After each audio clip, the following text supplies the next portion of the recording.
হিফজ বিভাগ, স্ট্রং একটি হিফজ বিভাগ আছে সালাফিদের মধ্যে। ইনশাআল্লাহ সারা দেশে শীর্ষস্থানীয় প্রতিষ্ঠানগুলোর মধ্যে আমাদেরটা থাকবে ইনশাআল্লাহ, আশা করি। সেই মানের হিফজখানা আছে, পাশাপাশি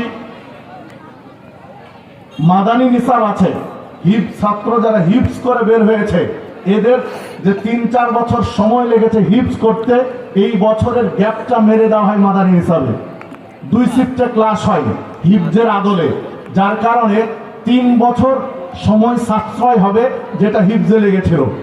মানে এই ভিন্ন ব্যতিক্রম চিন্তা নিয়ে আমরা করেছি আমাদের বাচ্চাদেরকে মানুষ করার জন্য, যে আমরা বাহিরের বাচ্চাকে কি করছো তা পরে, আমাদের বাচ্চাগুলো যেন কোথাও লস না হয়, বয়সে ধরা না খায়, পড়াশোনায় কোথাও ধরা না খায়।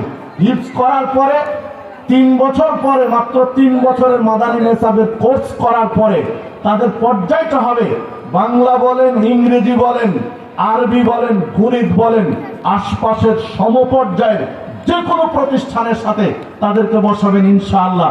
আমাদেরগুলো ফেলে দেওয়া যাবে না, পাতে রাখতে হবে ইনশাআল্লাহ।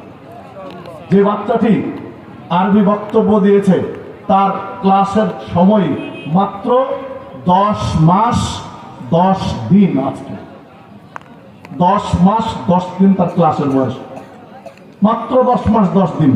3 বছর পার হতে দেন ইনশাআল্লাহ। 3 বছরে তাদেরকে ওই জায়গায় নিয়ে যাবো, নিয়ত আছে ইনশাআল্লাহ। পাশাপাশি প্রাইমারি, প্রাথমিক লেভেল ইবতেদায়ী পর্যন্ত আছে।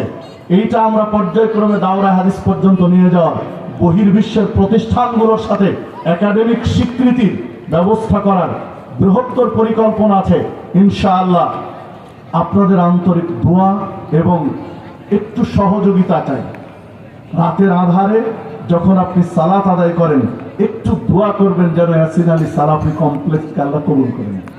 যদি উপরে কবুল হয়ে যায়, জমিনে কেউ বাধা দিয়ে ঠেকাতে পারবেন ইনশাআল্লাহ। আপনাদের সাপোর্ট এবং দোয়া চাই, আল্লাহ রাব্বুল আলামিন যেন কবুল করেন।